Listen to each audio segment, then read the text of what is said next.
Mayor Vico Soto mas gusto or mas pinili na maging presidente kesa kay Mayor Isko Moreno ng mga sikat na entrepreneur. Yan ang pag-uusapan natin patungkol sa kinabibiliban, hinahangaan at pinakamahusay na punong lungsod sa buong bansa ngayong araw po. Pero bago yan mga kaparokya ay humihiling ako na pakisubscribe po ang aking YouTube channel. Pakilike and share din po mga kaparokya para mas dumami pa po ang makapanood ng content natin. Maraming salamat po sa inyo mga kaparokya at maraming thank you. And at the same time ay sinashoutout ko din po ang lahat ng mga Pilipino na nagtatrabaho overseas. Sobrang nakaka-proud po kayo mga kaparokya. Muli, maraming salamat at sobrang na-appreciate ko po kayo. Kilala niyo po ba mga kaparokya ang isang Ricky Reyes or yung isang Joel Cruz? Kilala niyo rin po ba yon mga kaparokya? Sila po ay ang mga sikat na entrepreneur dito sa bansa. Si Joel Cruz is a founder of fragrance scent na aficionado and of course a well-known hairstylist na si Ricky Reyes na may-ari po ng Ricky Reyes Salon. Anyway, sila lang naman po ang pag-uusapan natin ngayon mga kaparokya. Sa isang podcast or vlog, tila tinanong ni Ricky Reyes ang guest nito na si Joel Cruz patungkol sa kung sino ang mas bet nito maging pangulo ng bansa. So panoorin po natin mga kaparokya ang sagot ni Sir Joel Cruz. Parehong gwapong mayor at parehong may showbiz connections. Pero para sa iyo, sino ang mas mabango at sinong potential na presidente? Isko Moreno or Vico Soto? Okay, para maging presidente. Sinong mas mabango na para madali maging presidente? I'm very close kasi kay Mayor Isko. Lalo taga rito ka, tandaan mo yan ha, oo. Manila. Pero, ang daming projects kasi ni Vico. sa Pasig, no, na talagang hinahangaan ko. Saludo ako sa kanya. At sa bagay ako ay agree with you. So, another, mahirap na naman to. At ayaw naman mag-tie. Wala. Pandaraya Pero, yung ganyan. Pero kung ikaw pa Ayaw na yung Comelec. presidente doon, siguro I'll go for Vico. No, but mas mabangas para sa akin, Isko Moreno. Parang hindi mo sinagot ang tanong ko.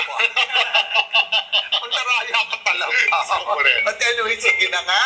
Oo. Anyway, si Vico naman hindi pa pwede lumaban sa next election for president. Correct. Because he's still underage. Underage pa. Oo. Yes.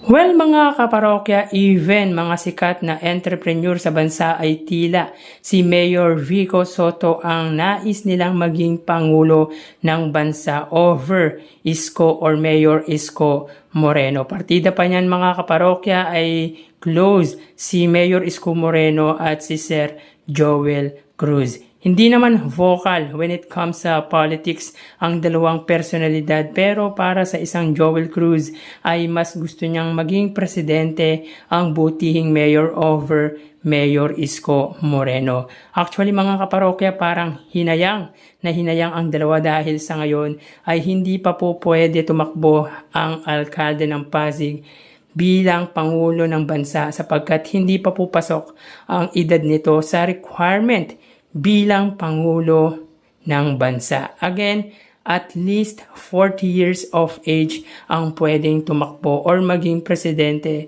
dito sa bansa. Even as a vice president. Ayon po yan sa Constitution ng Pilipinas. At tulad nga po ng sinabi ng host ay tila hindi nasagot ng guest nito ang kanyang katanungan dahil sa pagkakaintindi ko mga parokya ay naging consolation ang pagiging mabango ni Mayor Isko Moreno.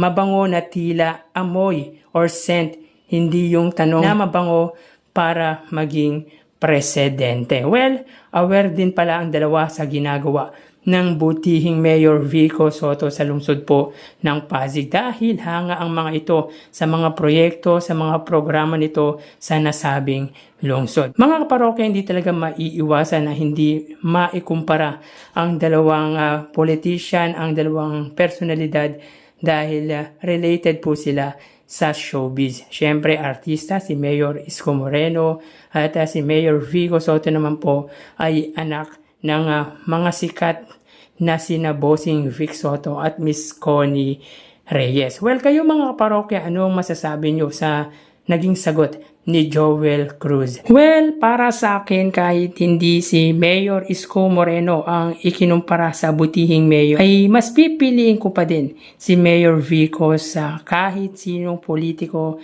dito sa bansa. Kasi ramdam talaga ang malasakit at pagmamahal nito sa mamamayang Pilipino. Kaya para sa akin, pinaka-qualified sa lahat ang isang Mayor Vico Soto dahil sa husay nito sa paggugobyerno. Grabe din kasi mga kaparokya ang karisma na meron si Mayor Vico Soto sa tao. Kumbaga, bonus na lang yung kagwapuhan niya, kundi yung karisma dahil sa ginagawa niya sa kanyang bayan, lalo na sa lungsod po ng Pasig.